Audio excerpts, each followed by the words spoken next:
And I'm not looking at the creation story, but this is just to help our understanding these other things.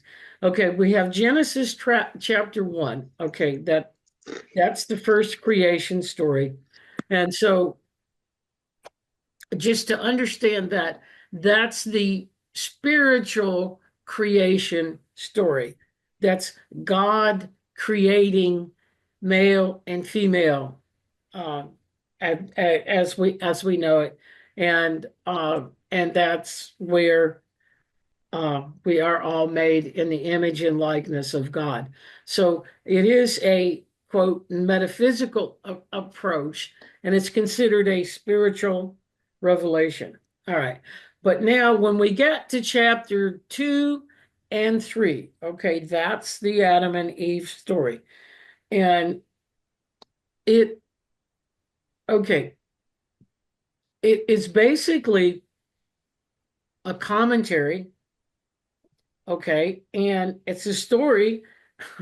It's a story made up uh, by men in that particular culture. Now we have to remember that, explaining uh, how they believed the creation, how man, physical man and woman happened. Okay, and of course this account, chapters 2 and 3, are it's the it's man's own idea of creation. And so that's the background of what we're looking at. And we have to I have to look at both Adam and Eve. I mean, we focus and we'll focus on Eve also, but I have to focus on the two in order to have it make sense. And hopefully it will make sense, most of it, but trust me, there's so much in here that really and truly doesn't make sense. But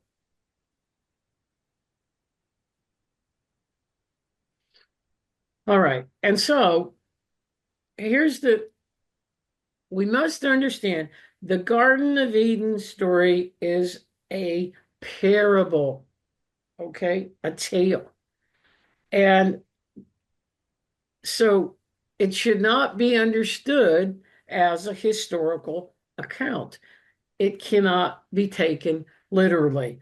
Now, uh, and that is the problem that we have, and I will, I'll identify how that all happens, because there are so many different interpretations of this story.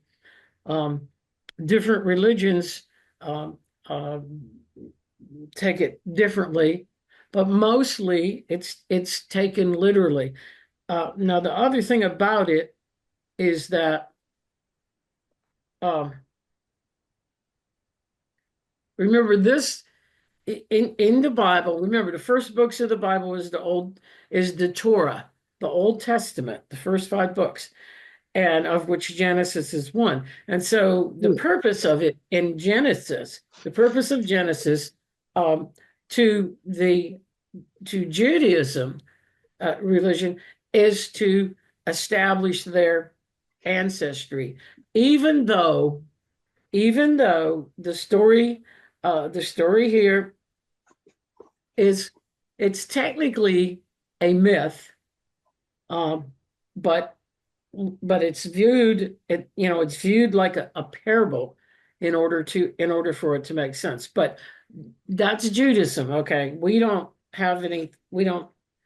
look at it that way. But anyway, remember that. So, yeah, but basically, it's a story of paradise on earth. Okay, and of course, it's the most favorable beginning for humankind. Now, we're going to start out right away.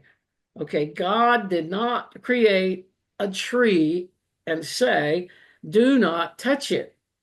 Okay, Elohim, which is God, who is all knowing, would not need to test his human creation to learn how this creature would behave. The narrative is an existential tale that explains existence as it now is. And there's one thing, and we're going to talk about this after we finish the scriptures. And one must avoid the mistake of viewing this original sin in terms of a universal and abstract notion of sin. And we're going to talk about that later. Such a concept is not found in the Old Testament.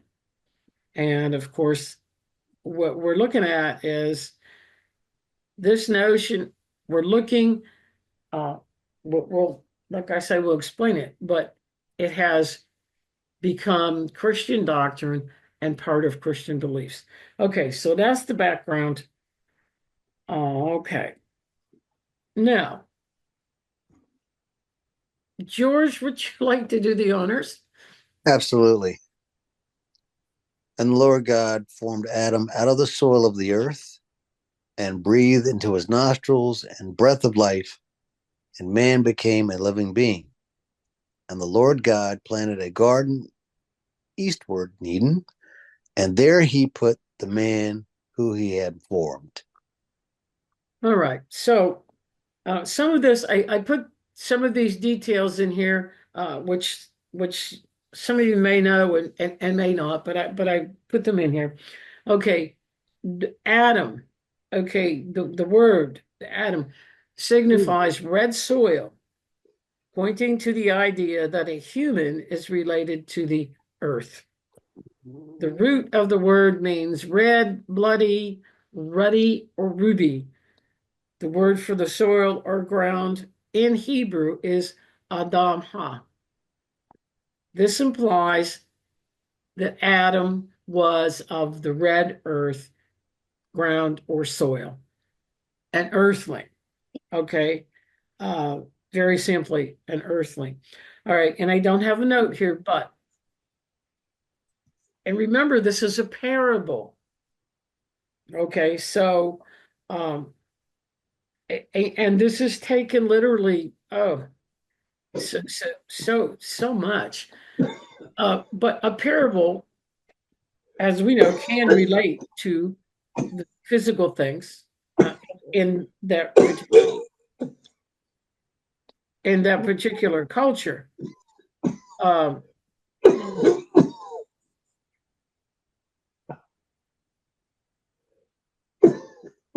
Then I get chocolate for water. Went down the wrong way? I guess. yeah, is that okay? All right. Okay, and I wanted to say one thing about um, the Garden of Eden. All right, again, this is a parable, so but what the parable is referring to is I don't have a map here, but the Garden of Eden where they believe that the Garden of Eden that's what they're writing about. Actually, it's in Iraq today, and it's in well, it's not there anymore, um, but the point is that it's supposed to be paradise, and that part of the world, okay, at that time and maybe now, I'm not sure, was very lush, very tropical. Every every type of flower, every type of vegetable, whatever, grew there. And so technically, if you had been gone there in that time, it would have been a paradise, and that's what this parable is representing. The paradise that man started living when man first was on the earth, according to this story. Okay.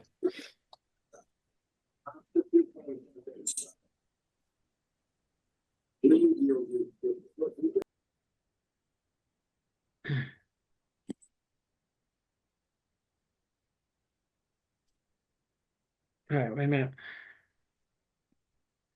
Okay, go ahead. And the Lord God took the man and put him in the Garden of Eden to till it and to keep it. And the Lord God commanded the man, saying, of every tree of the garden ye may freely eat, but of the tree of knowledge of good and evil you shall not eat, for in the day that you eat of it, you shall truly die.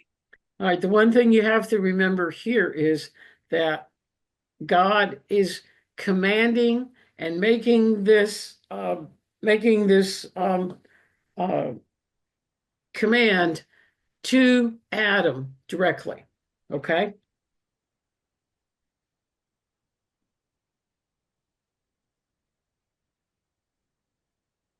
Then the Lord God said, it is not good that the man should be alone. I will make him a helper who is like him. And Adam gave names to all cattle, to all the fowl of the air, to all wild beasts. But for Adam, there was not found a helper who was equal to him. Okay, notice it says Adam, there was not found a helper who was equal to him. Now, other translations of the Bible don't exactly say that. They say a helpmate or something. But it is significant, especially when you're trying to relate it back to the original story that says um, uh, God made male and female in his image and likenesses. But so that again, um, we're getting to Eve here. So the Lord God caused a deep sleep to fall upon Adam, and he slept, and he took one of his ribs and closed up the place with flesh in its stead. And of the rib which the Lord God had taken from Adam, he made a woman and brought her to Adam. And Adam said, this is now bone of my bones, flesh of my flesh. She shall be called woman because she was taken out of man.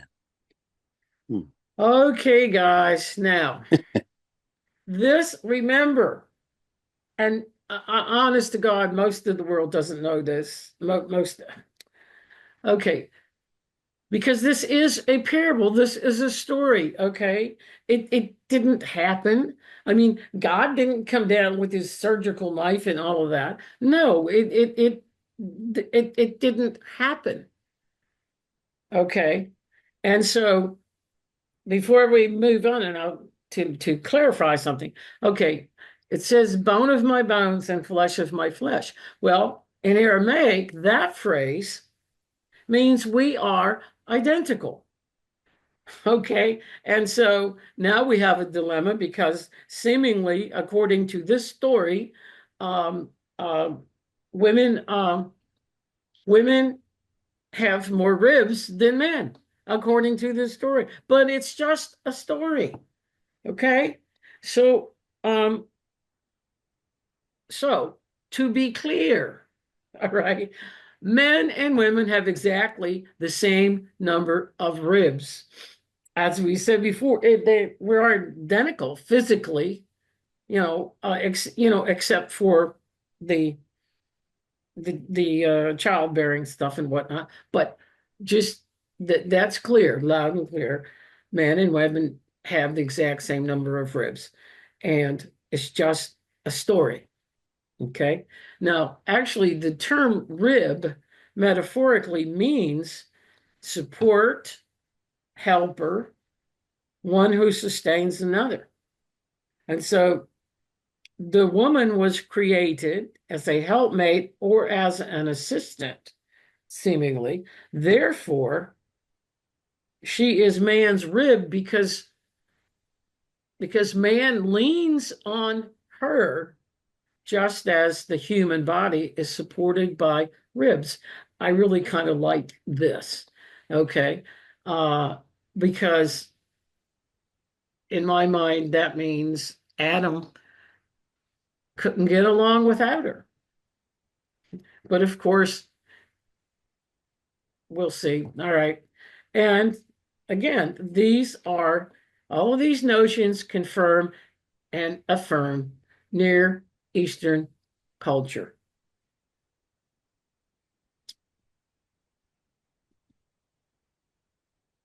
Okay, I just said that. We are identical.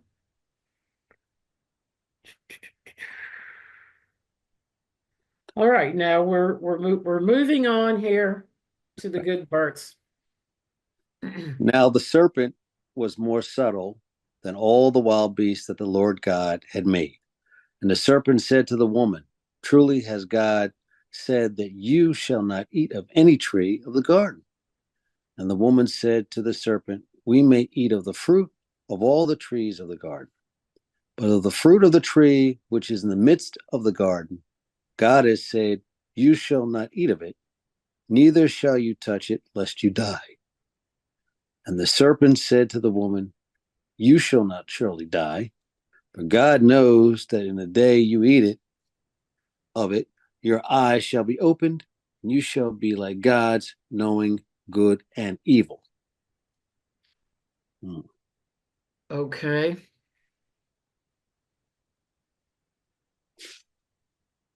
So when the woman saw that the tree was good for food, and that it was pleasant to the eyes, and that the tree was delightful to look at, she took of the fruit thereof and did eat. And she also gave to her husband with her, and he did eat. And the eyes of them both were open. They knew that they were naked, and they sewed fig leaves together and made themselves aprons. All right, now, um, Hmm. yeah, I know it's all right. So we're talking about okay, the serpent. So Eve, and you got to remember though that Eve did not receive the command from God personally. Okay, the command was given to Adam, and even though it sort of looks like she had heard of it and whatnot, but she didn't get it directly from God, and so along comes the serpent, and so she says, okay, well I'll eat it. No, but here's the problem here. All right, Adam received the command from God. Okay, Adam was first. Adam is the this is a male dominated society, whatever. And when the serpent was talking to Eve, she actually, see, we learn later that both of them were there. So Adam even heard the serpent and the conversation with Eve and the serpent, and he was there, but he didn't say anything.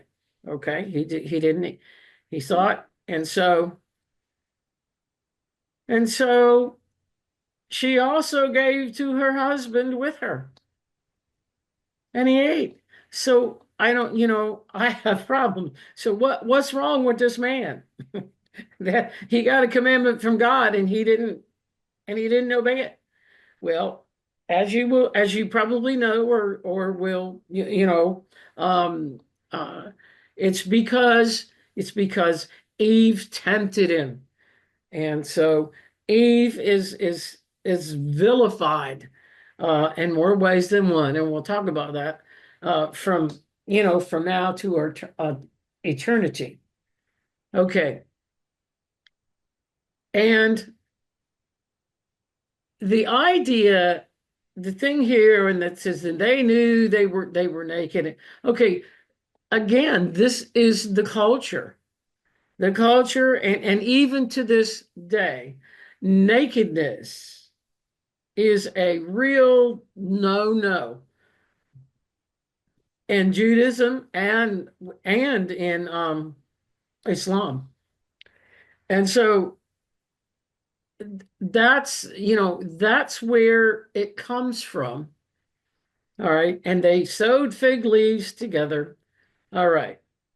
So, uh, so we've got that part of it, um, sort of together as we can get. And and I thought we might need to have a little picture.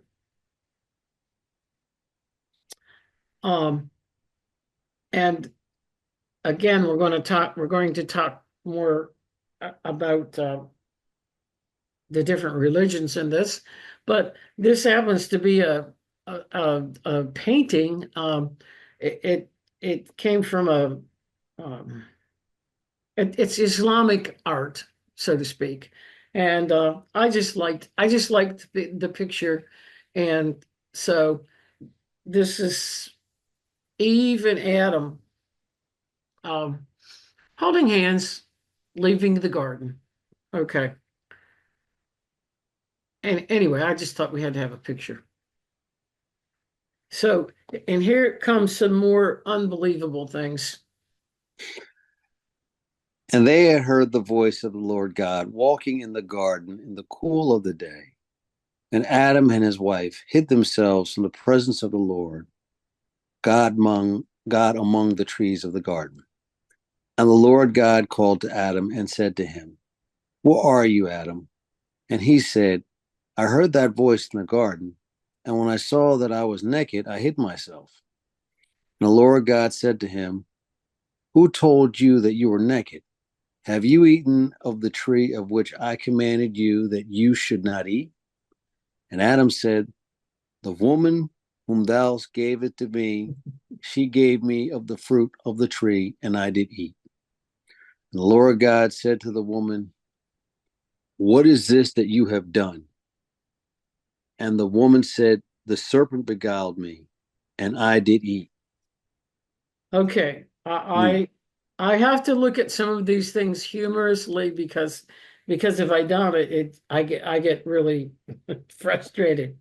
So Adam has said, yes, he did eat, but it was Eve's fault, basically. And Adam not only blamed Eve, but he also blamed the Lord God for having given him that woman. Okay.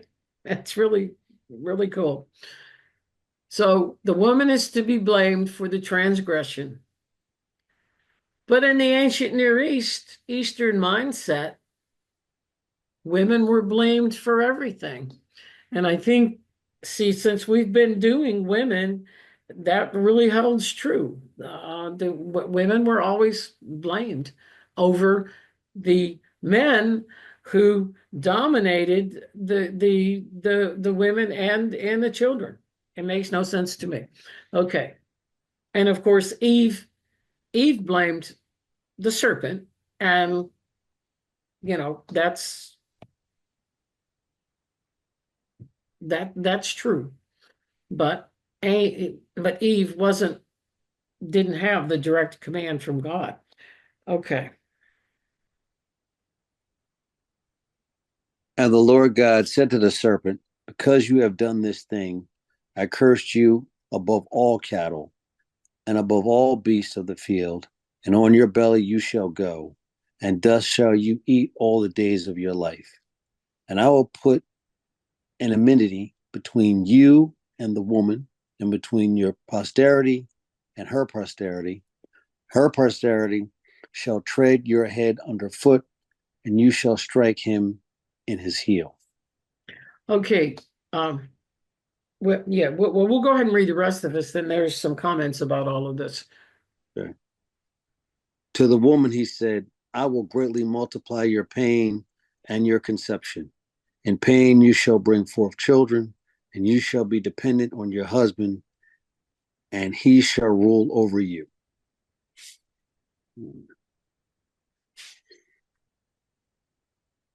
And to Adam he said, "Because you have listened to the voice of your wife, and you have eaten of the tree of which I commanded you, saying, You shall not eat of it, Cursed is the ground for your sake. In sorrow shall you eat the fruits of it all the days of your life. Thorns also and thistles shall it bring forth to you, and you shall eat the herb of the field. In the sweat of your face shall you eat bread until you return to the ground. Out of it you were taken.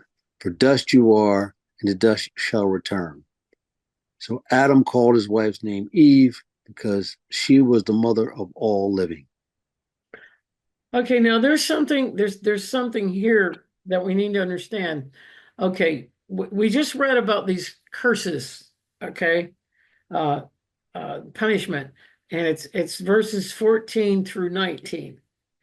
And the interesting thing is that uh, scholars say that 14 verses 14 through 19 was not in the original structure of the Garden Eden story. It was added later. Okay. Uh, and in an older form of the tale, Adam and Eve's expulsion, okay, from the garden followed right after God had discovered their disobedience and had heard their defense. And so um, the exile from the Garden of Eden was the original and only penalty placed on the man and woman. Okay. Um, and so it was added later. So if we forget these curses and we go back um, to okay this part, and the Lord said, okay, the Lord knew, okay, they both Adam made it, da da da da da. Then it would just go on to what we're going to read now, and so the curses. Well, let's talk about them for a minute. But all of these, the curses, okay, are all relevant to the culture, the culture of the time. Yet, okay, the women, okay, people truly believe because they take this literally, and it shouldn't be taken literally. But people truly believe that it's because of the garden of the sins of Eve in the garden, and that people truly believe that's why you have pain when you're birthing a child. Now, I mean, it's incredible. It's just incredible to me. But when you understand this story, uh, like it is a parable, okay, it's a story, and from which there really is no beginning of time, but for time eternal, women who give birth to a child are going to have pain, and unless they have a, whatever. So that's the problem with all of this, and the fact about the snake, okay, the serpent. Well, now we all know snakes crawl on the ground, and basically they have always done that, and eating dust, and so that's just the point to remember uh, about this story, um, and you know what these verses factually describe is the present state of existence of the serpent woman, the ground. And he, and God cursed the ground. He didn't curse Adam or the woman. He cursed the ground and the serpent, I believe. Yeah, but anyway, these stories they wear you out anyway.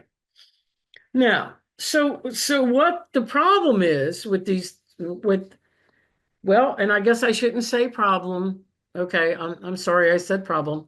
But what happened with this story is in the Christian religion, um, original sin came out of this story. And original sin, as an article of church creed, also contributed to the erroneous and horrendous notion that women by nature are maleficent. I think I got that right. During the Middle Ages, it helped instigate an unbelievable vilification of women. It made her the authoress of death and all earthly woe, all because of this story that we just read. And really and truly, yes, both Eve and Adam committed to sin by eating. Well, Eve was deceived by the serpent, and that was like her sin. And Adam ate the fruit, but of course it was Eve's fault. So anyway, but I just wanted to do a little comparison here, because the original sin is Christianity, and um, that's just the way it is. But Judaism, all right, now we have the same story in Judaism, the Torah. I have the Torah right here. It's the same story, but they didn't, they didn't, they don't believe the original sin like we have. Okay, Judaism, instead of teaching the fall of man, teaches the rise of man. And instead of original sin, it stresses original virtue. The term original virtue means the beneficent hereditary influence of righteous ancestors upon their descendants. It also teaches that all children are destined to help in the establishment of God's kingdom on earth. So there we have, again, Christianity focuses too much on sin, and certainly this original sin that has come out of Adam and Eve is just, and all of the stuff, it just gets applied to Eve, and she really didn't do any more except be deceived by the serpent. Now, interestingly enough, original sin is not part of Islamic doctrine.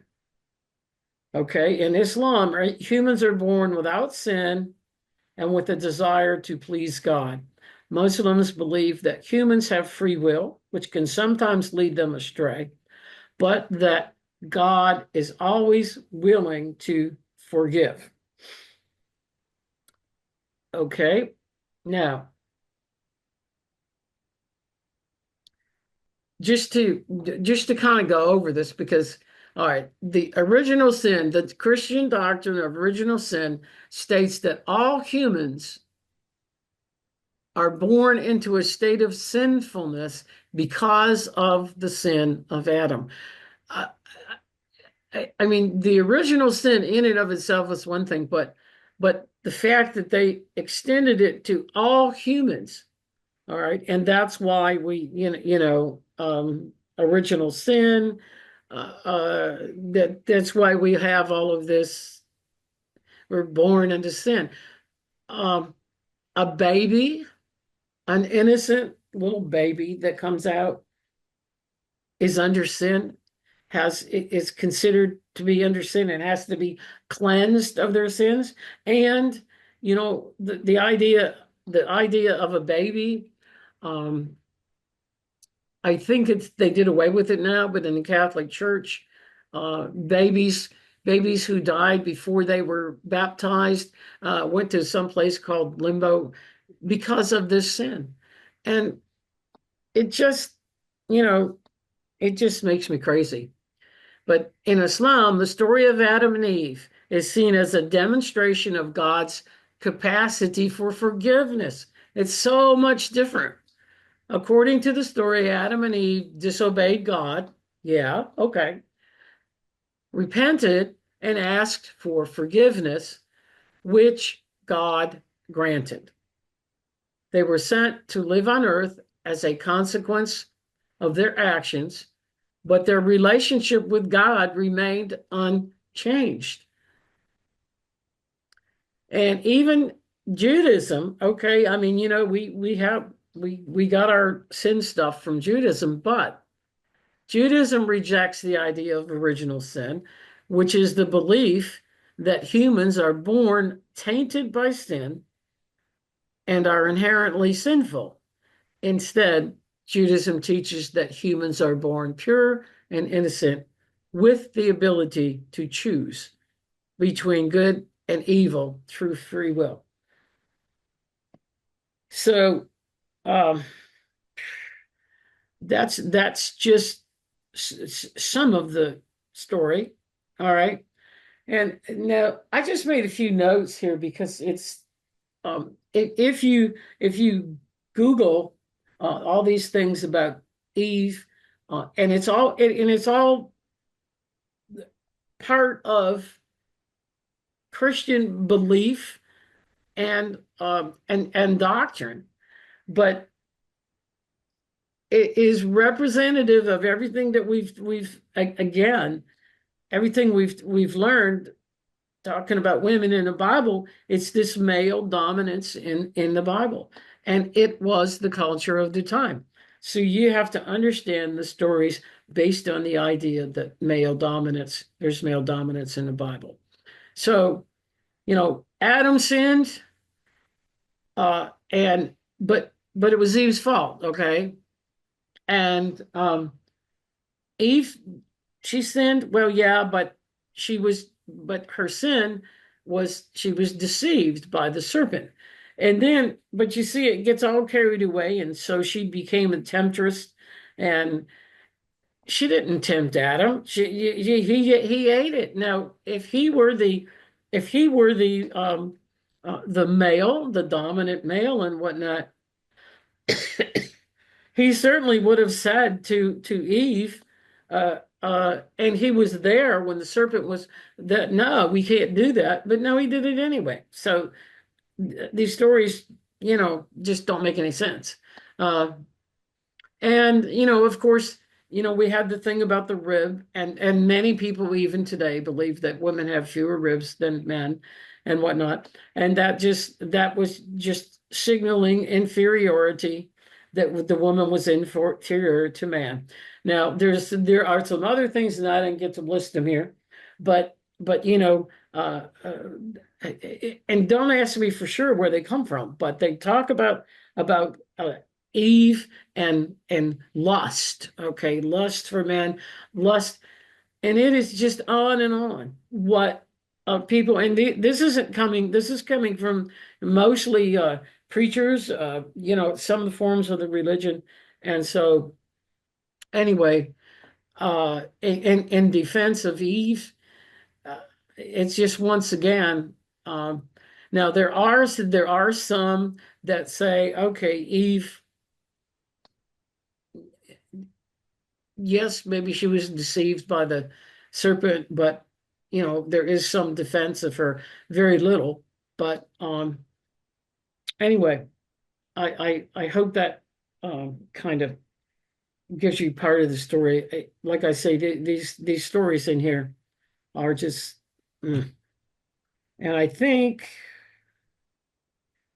okay, I I just wanted to end with this just to show that there are many, many, many stories about how the first man and woman came about. But again, this is from Islam, and Islam shows Adam and Eve um,